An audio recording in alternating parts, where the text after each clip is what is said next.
नमस्कार दोस्तों, ocean network में आपका स्वागत है।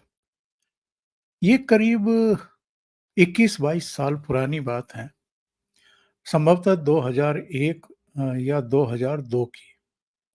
अटल बिहारी वाजपेयी प्रधानमंत्री थे। उन दिनों मैं दिल्ली में अमर उजाला के नेशनल ब्यूरो में काम करता था और कांग्रेस पार्टी कवर करता था। कुछ मिनिस्ट्रीज, कुछ स्टेट भी कवर करता था, होम मिनिस्ट्री भी कवर करता था। मैं कांग्रेस मुख्यालय में उस समय कई राज्यों की प्रभारी हुआ करती थी पूर्व केंद्रीय मंत्री मोहसिना किदवई। उनके दफ्तर में बैठा हुआ था और उत्तर प्रदेश में कांग्रेस की जो हालत थी, उस समय भी बहुत खराब थी। उस पर चर्चा चल रही थी और मैं उनसे ये जानना चाह रहा था कि कांग्रेस ने अपने कंधे ढीले क्यों छोड़ दिए हैं? एक तरीके से सरेंडर क्यों कर दिया है? क्योंकि भारतीय जनता पार्टी और समाजवादी पार्टी और बहुजन समाज पार्टी, ये तीनों तो बारी-बारी से सर्वाइव करती हैं वहाँ पर, कांग्रेस क्यों किनारे लग गई है?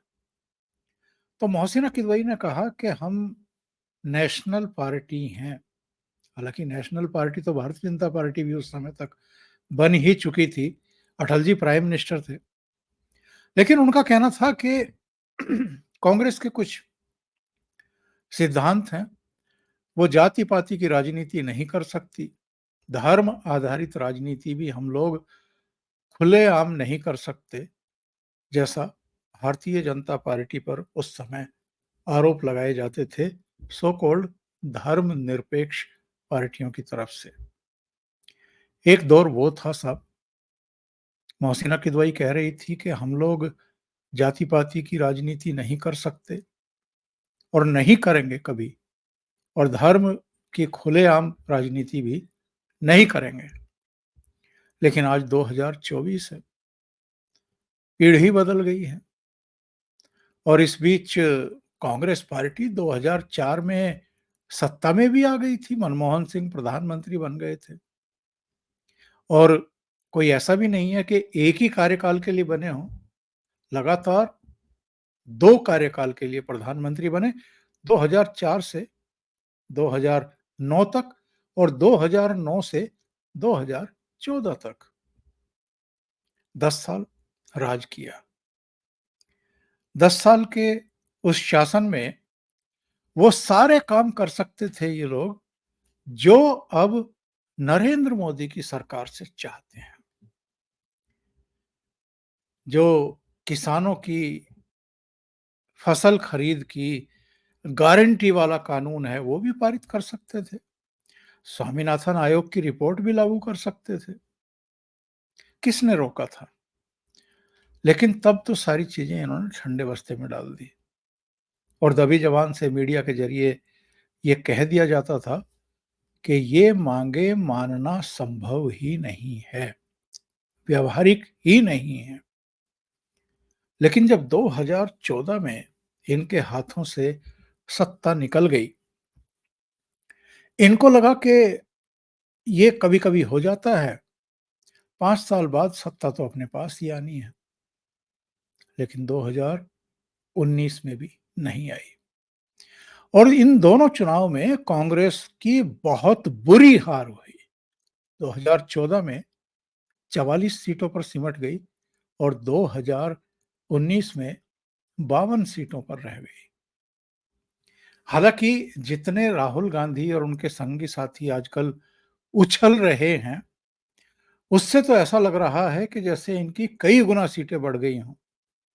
और वस्तु स्थिति ये है कि तीसरी बार में भी 2024 में भी ये 3 तिहाई अंकों में नहीं आए, यानी 100 सीटें भी पार नहीं कर पाए। 99 सीट आई थी, एक सीट से राहुल गांधी को रिजाइन करना पड़ा वायनाड से, 98 रह गई। तो ऐसी स्थिति में इतना कॉन्फिडेंस भीतर भर गया है कि अहंकार से चूर हैं। और 2001-2 की घटना बता रहा हूँ, मोहसिना किदवई वाली। और 22-23 साल में ही ये हालत हो गई है कि अब हलवे में भी इन्होंने जातियां ढूंढना शुरू कर दी। जो कुछ राहुल गांधी ने कल पार्लियामेंट में कहा, इस पर हैरानगी होती है और हर किसी को हैरान होना चाहिए। वित्त मंत्रालय में बजट जब तैयार होता है तो हलवा की सेरेमनी कोई आज से नहीं, आजादी के बाद से ही चली आ रही है। और किसी की भी सरकार रही हो, नेहरू की रही हो, बाद में इंदिरा गांधी की, लाल बहादुर शास्त्री की, जितने प्रधानमंत्री हुए हैं, सबके समय में ये एक रवायत चली आ रही है। अब वहां के चित्र को ले आना ढूंढ करके और ये कहना कि साहब ये जो हलवा सेरेमनी हुई थी, इसमें जो अधिकारी दिखाई दे रहे हैं वित्त मंत्री निर्मला सीतारमण के साथ, इनमें आदिवासी, दलित और पिछड़े नहीं हैं। मतलब ये किसी पॉलिटिकल पार्टी के नीचे गिरने और हलवे तक में अगर आप जातियां तलाश करना शुरू कर दें, तब समझ में आता है कि आपकी कुंठा का लेवल कहां पहुंच गया है। कोई भी विषय हो, कुछ भी हो, जातीय जनगणना ले आएंगे, कितने अधिकारी ओबीसी के हैं, कितने अधिकारी दलित हैं, कितने आदिवासी हैं, कितने अल्पसंख्यक हैं, इस तरह की बातें करने लगेंगे। और इनको लगता है कि लोकसभा चुनाव में जो ये आरक्षण का दांव चला कि आरक्षण खत्म कर देगी बीजेपी को अगर 400 सीटें आ गई या ये तीसरी बार प्रधानमंत्री बन गए, संविधान खत्म कर देंगे।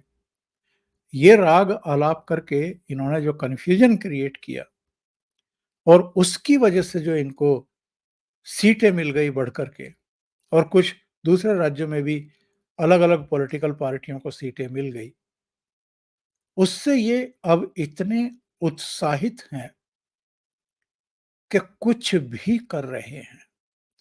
संसद के भीतर चेयर का अपमान कर रहे हैं, मंत्रियों का अपमान कर रहे हैं, प्रधानमंत्री को भी नहीं छोड़ रहे हैं। और ये कहां जाकर के रुकेंगे और ये चीज इनको कहां ले जाकर के ठोकेगी या गिराएगी, कोई अंदाजा भी नहीं लगा सकता है। सुनिए जरा किस तरीके से ये हलवे में जातियां तलाश कर रहे थे पार्लियामेंट में। जो बजट का जो हलवा है सर, ये बट रहा है और इस फोटो में सर मुझे एक ओबीसी अफसर नहीं दिख रहा, एक आदिवासी अफसर नहीं दिख रहा, एक दलित अफसर नहीं दिख रहा मुझे। ये हो क्या रहा है सर? सर देश का हलवा बट रहा है सर और इसमें 73% का एक है ही नहीं। सर ये आप लोग हलवा खा रहे हो और बाकी देश को हलवा मिल ही नहीं रहा है। ठीक है सर, 20 अफसरों ने। आप अंदाजा भी नहीं लगा सकते हैं कि वो कांग्रेस पार्टी के भीतर के विमर्श को कितना नीचे ले जा करके खड़े हो गए हैं और अब जाति की पॉलिटिक्स करने पर आमादा हो गए हैं। ऐसा हुआ क्या है? सुधांशु त्रिवेदी वैसे तो राज्यसभा में बोल रहे थे, लेकिन उन्होंने राहुल गांधी को करारा जवाब दिया। सुनते हैं। जो लोग वित्त मंत्री महोदया ने चुनाव से पहले बजट से पहले एक रस्म होती है जो हमेशा से एक परंपरा थी हलवा बनाने की, उसके ऊपर भी लोग कमेंट कर रहे हैं। कहा जा रहा है कि इसमें एससी, एसटी और ओबीसी कहां पे हैं। वैसे तो हमारे शायद वित्त राज्य मंत्री उन्हें दिखाई नहीं पड़े, मगर मैं पूछना चाहता हूं, ये वो लोग पूछ रहे हैं सभापति महोदय जो 60 साल से खाते रहे हलवा और जनता को खिलाते रहे बलुआ। मैं पूछना चाहता हूं महोदय ओबीसी की बात करने वालों से कि 53 में काका कालेलकर कमेटी बनी, 55 में रिपोर्ट आई और 55 से 77 तक 22 साल ओबीसी खाता रहा बलुआ और ये खाते रहे हलवा। 1980 में मंडल कमीशन की रिपोर्ट आई, इंदिरा जी और राजीव जी की सरकारें आई, 10 साल तक ओबीसी खाता रहा बलुआ और ये खाते रहे हलवा। जिन्होंने 4-4 पीढ़ियों तक खाया है हलवा, वो आज हमसे आके पूछ रहे हैं। वो तो मोदी जी जब आए तो ओबीसी कमीशन को संवैधानिक दर्जा मिला, अन्यथा मैं हलवा और बलुआ वालों से पूछना चाहता हूं, बताएं 2014 में इनकी कैबिनेट में कितने ओबीसी मिनिस्टर थे? 3 के भी नाम अगर बता दें तो ये दर्शाता है। सुधांशु त्रिवेदी ने वैसे राज्यसभा के अपने भाषण में जो इनकी फिगर है और जिसको लेकर के ये इतरा रहे हैं, उस पर भी करारा वार किया है। सुन लेते हैं क्या कहा है सुधांशु त्रिवेदी ने। की आंखें ऐसा धोखा खाती हैं कि उन्हें आंकड़े सही समझ में नहीं आते। हमारी सरकार आने से पहले 10वें नंबर की अर्थव्यवस्था थी, वो कमजोर थी। आज 5वें नंबर की अर्थव्यवस्था है, वो अच्छी है, मगर इनको वो अच्छी और ये बुरी लगती है। जब 74,000 रुपए पर कैपिटा इनकम थी तो वो अच्छा था, अब 2,12,000 रुपए पर कैपिटा इनकम है तो वो खराब है। 10% महंगाई अच्छी थी, 5% महंगाई खराब है। ग्रोथ रेट 5% से कम थी, वो अच्छी थी, और अब ग्रोथ रेट 7.2 और कुछ सीमाओं में 8% है तो वो खराब है। मगर सभापति महोदय, समझा जा सकता है जिनकी संख्या की समझ ऐसी हो कि 99 बड़ा है और 240 छोटा है, 22% वोट अच्छा है, 38% वोट कम है, तो वो सहज ही समझा जा सकता है। जिनकी सोच ऐसी हो कि थर्ड टर्म में गवर्नमेंट बनाना पराजय है और थर्ड अटेम्प्ट में थर्ड डिजिट टच न कर पाना ऐतिहासिक विजय है, मुझे लगता है। परंतु एक बात मैं कहना चाहूंगा कि इतना तो कम से कम उनको अख्तियार मिला है कि पहली बार नेता प्रतिपक्ष का पद उनको मिला है। इस बात के लिए मैं उनको शुभकामना देना चाहता हूं। और राजीव शुक्ला जी ने अभी एक शेर बोलते हुए कहा था ना कि वो शोहरत आई है, वो गई भी हो सकती है। तो वो जिस ढंग के लहजे और जिस ढंग के तेवर दिखा रहे हैं, उनके लिए मैं कहना चाहूंगा, हमारे यूपी की एक शायरा है, इमरान प्रताप गढ़ी जी को याद होगा, उनकी बड़ी फेमस नज्म है कि खामोश लब हैं, झुकी हैं पलकें, दिलों में उल्फत नई नई है। मगर यहाँ तो उल्टा है, गुस्ताख लब हैं, तनी है बौहें, दिलों में नफरत नई नई है। मगर उसके आगे की लाइन है, जरा सा कुदरत ने क्या नवाजा जो आके बैठे हो पहली सफ में, यानी फर्स्ट रो में। जरा सा कुदरत ने क्या नवाजा जो आके बैठे हो पहली सफ में, अभी से उड़ने लगे हवा में, अभी तो शोहरत नई नई है। तो अब सुधांशु त्रिवेदी ने वैसे इस कविता के माध्यम से भी, आंकड़ों के माध्यम से भी इनको जवाब तो ठीक ठाक दिया है। लेकिन साहब, एक सवाल सबके दिमाग में है, और सवाल ये है कि ये कब तक चलेगा? क्योंकि जब से 18वीं लोकसभा का गठन हुआ है, हम तभी से इनकी ड्रामेबाजी देख रहे हैं। संसद भवन के बाहर भी ये संविधान की प्रतियां लहरा रहे थे। जब शपथ ग्रहण कर रहे थे तो भी संविधान की प्रतियां लेकर के शपथ ग्रहण कर रहे थे। उसके बाद जब राष्ट्रपति के अभिभाषण पर धन्यवाद प्रस्ताव प्रस्तुत किया सरकार ने, उस पर बोलते हुए राहुल गांधी ने जिस तरीके से भाषण दिया, जिस तरीके से प्राइम मिनिस्टर पर अटैक किए, और जब प्रधानमंत्री नरेंद्र मोदी बोल रहे थे, बोलने के लिए खड़े हुए, तो पूरा 2.25 घंटे, बल्कि 2 घंटा 20 मिनट तक ये नारेबाजी करवाते रहे वेल में।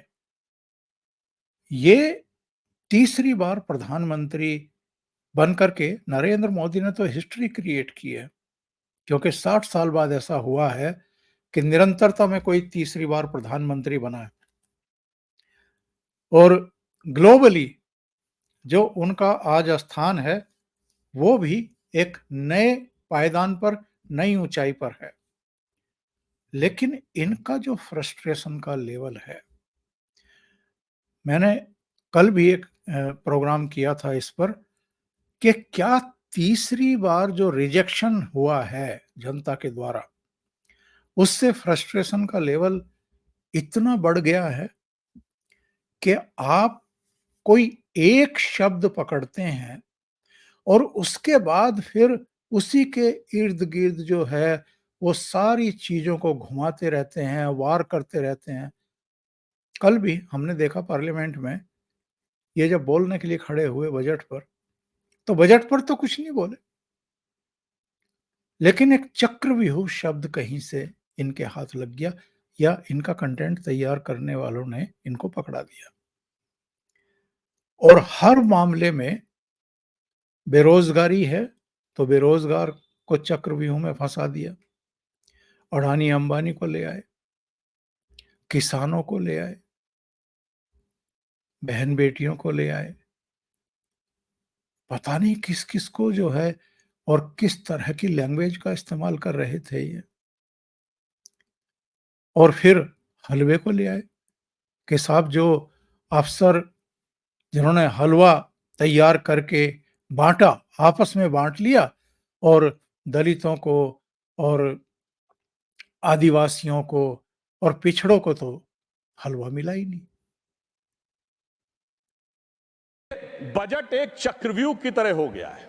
वो कहते हैं चक्रव्यूह और पद्मव्यूह समान है। पद्म मतलब लोटस यानी कमल। मगर महोदय मैं आपको बता देना चाहता हूं, आपके माध्यम से पूरे देश को बता देना चाहता हूं, उनकी ज्ञान के ऊपर महोदय, पद्मव्यूह चक्रव्यूह अलग है। प्राचीन भारत में पद्मव्यूह है, चक्रव्यूह है, गरुड़ व्यूह है, क्रौंच व्यूह है, चंद्र व्यूह है, मकर व्यूह है, त्रिशूल व्यूह है, 36 प्रकार के व्यूह हैं। मगर क्या करें, जिनको व्यू नजर आता हो उनके लिए हर चीज में उनको भारतीय जनता पार्टी और कमल के ऊपर आपत्ति नजर आती। तो मैं ये भी कहना चाहता हूं सभापति महोदय, हम सब चाहते हैं इस देश में समृद्धि आए, बजट इसीलिए लाया जाता है, यानी मां लक्ष्मी की कृपा रहे। और हम सब चाहते हैं देश में प्रबुद्धता आए, मां सरस्वती की कृपा रहे। और मां सरस्वती भी कमल पर विराजती हैं और मां लक्ष्मी भी कमल पर ही विराजती हैं। जितना कमल खिला रहेगा उतना इस देश में समृद्धि का मार्ग प्रशस्त रहेगा। सीटें कम हो गई हैं तो उनका हौसला बढ़ गया है। तो सावन का महीना है, जैसा कि भी इमरान भाई कह रहे थे, तो मैं सावन के महीने पे भी कहना चाहता हूं, कुछ दीपों के बुझ जाने से आंगन नहीं मरा करता है, कुछ पानी के बह जाने से सावन नहीं मरा करता है। अब मैं ये भी बताना चाहता हूं महोदय, जिस महंगाई की बात ये करने का प्रयास कर रहे हैं, आज ये कहते हैं बेरोजगारी की बात, तो ईपीएफओ सबसे ऑथेंटिक डाटा होता है, एम्प्लॉय प्रोविडेंट फंड। तो हमारी इस बजट में व्यवस्था की गई है कि सरकार शुरुआत में एम्प्लॉयज प्रोविडेंट फंड में भी कंट्रीब्यूशन देगी। और फिर मैं कहना चाहता हूं लेमेंस रूप में, अगर कोई भी चीज का रोजगार सृजन नहीं हो रहा तो 37 किलोमीटर पर डे सड़क बन रही है, 12 किलोमीटर पर डे रेलवे का इलेक्ट्रिफिकेशन हो रहा है, सबसे ऊपर 4 करोड़ प्रधानमंत्री आवास बन गए, 74 एयरपोर्ट बन गए, चिनाब में सबसे ऊंचा पुल बन गया, कोलकाता में नदी के नीचे मेट्रो बन गई है। बना कौन रहा है? सबसे बड़ा मोबाइल मैन्युफैक्चरर बन गया भारत। ये बना कौन रहा है? आसमान से जिन्नात नहीं आ रहे महोदय, कोई ना कोई बना रहा है, इसलिए आंकड़ों में देख लें। लेकिन मैं इससे आगे की बात करना चाहता हूं। 2 ट्वीट में आपको दिखाता हूं। एक ट्वीट है सतीश चंद्र मिश्रा का। उन्होंने लिखा कि साहब, आज लोकसभा में बजट पर हुई चर्चा में राहुल गांधी ने अपने 45 मिनट के भाषण में एक बार फिर अपनी अज्ञानता, अयोग्यता, अक्षमता और धूर्तता का परिचय दिया और देश की संसद की गरिमा को धूल धूसरित करने में कोई कसर बाकी नहीं रखी। अब तक के संसदीय इतिहास में ये पहला ऐसा अवसर है जब नेता विपक्ष का आसन ऐसी निर्लज्जता, निरंकुशता, अराजकता, उच्छृंखलता के शिकंजे से में बुरी तरह फंस गया है। नरेंद्र मोदी, ओम बिरला और अमित शाह जी, यह असाधारण स्थिति है जो भयावह भविष्य की तरफ स्पष्ट संकेत कर रही है। देश के लोकतंत्र की सर्वोच्च शक्ति पीठ पर लगातार किए जा रहे ऐसे हमलों से सामान्य नियमों, प्रक्रियाओं और परंपराओं से नहीं निपटा जा सकता। कुछ विशेष उपाय करने होंगे। देश ने ये दायित्व आपको ही सौंपा है, अन्यथा इतिहास के पन्नों में आपके हिस्से में भी यही पंक्तियां आएंगी। और वो पंक्तियां क्या लिखी हैं उन्होंने? समर शेष है, नहीं पाप का भागी केवल व्याध, जो तटस्थ हैं समय लिखेगा उनका भी अपराध। ये सतीश चंद्र मिश्रा का एक ट्वीट था और ये वेदना आज हर भारतीय की है, हर सही सोच वाले की है। एक और ट्वीट देखिए। ये नितिन शुक्ला का है। नितिन शुक्ला ने लिखा है कि जो लोग राहुल गांधी पर आज हंस रहे हैं, उन्हें बता दूं, वो मूर्ख हैं, क्योंकि कल उन्हें रोना है। ये आदमी बहुत ही चालाकी के साथ खुद को बुद्धू दिखाकर देश में ऐसी आग लगा रहा है जिसकी आप कल्पना भी नहीं कर सकते। अगर इसे जल्दी जेल में नहीं डाला गया तो ये आदमी देश में दंगे करवा देगा। सरकार को चाहिए इसके सभी केस फास्ट ट्रैक कोर्ट में ट्रांसफर करवाए और बेहतरीन वकील खड़े कर सुनिश्चित करे कि इसे हर केस में सजा हो। एक भी स्पीच राहुल की नहीं लग रही, ये टूल किट वालों की लिखी लग रही है। विदेशी ताकतें सीधे भारत की संसद में दखल दे रही हैं। मामला बेहद गंभीर है। कृपया एक्सपोज वाली, अवसाद वाली राजनीति से बाहर आकर फ्रंट फुट पर खुल करके खेलें। ये एक्चुअल में प्रधानमंत्री नरेंद्र मोदी और गृह मंत्री अमित शाह के लिए है। दोनों मैसेज, दोनों संदेश, दोनों ट्वीट। और इनसे अपनी सहमति व्यक्त करते हुए मैं यही कहूंगा कि किसी को भी, चाहे वो नेता प्रतिपक्ष ही क्यों ना हो, भले ही किसी भी बड़े खानदान का क्यों ना हो, उसको जो हमारी संवैधानिक संस्थाएं हैं, जो लोकतंत्र का सबसे बड़ा मंदिर माना जाता है, उसमें इतनी निरंकुशता के साथ कि चेयर पर भी हमले करे, चेयर से भी सवाल करे, चेयर से भी उलझते हुए दिखाई दें, इसकी परमिशन नहीं दी जा सकती। जो जनादेश है इस देश की महान जनता का, कि तीसरी बार भी वो नरेंद्र मोदी को ही अपना प्रधानमंत्री बनाना चाहते हैं और देश की कमान उन्हीं के हाथों में सौंपना चाहते हैं, उसको राहुल गांधी एक तरीके से चैलेंज कर रहे हैं। और ये अब्यूज नरेंद्र मोदी को नहीं दे रहे, चेयर को नहीं दे रहे हैं, ये उस जनता के विवेक को दे रहे हैं, फैसले को दे रहे हैं, जिसने प्रधानमंत्री को, यानी नरेंद्र मोदी को तीसरी बार भी प्रधानमंत्री बनाया और इनको तीसरी बार भी रिजेक्ट करके कहा कि विपक्ष में ही बैठिए। अभी के लिए इतना ही। बहुत बहुत धन्यवाद। अगर आपको ये चैनल और इसके कंटेंट पसंद आ रहे हैं तो लाइक करें, कमेंट करें, वीडियो को शेयर भी करें। अभी तक अगर आपने ये चैनल सब्सक्राइब नहीं किया है तो सब्सक्राइब कर लें और साथ में लगे बेल आइकॉन को दबा दें, ताकि आगे आने वाले वीडियो और उनके नोटिफिकेशन आप तक पहुंचते रहें। बहुत बहुत धन्यवाद। नमस्कार।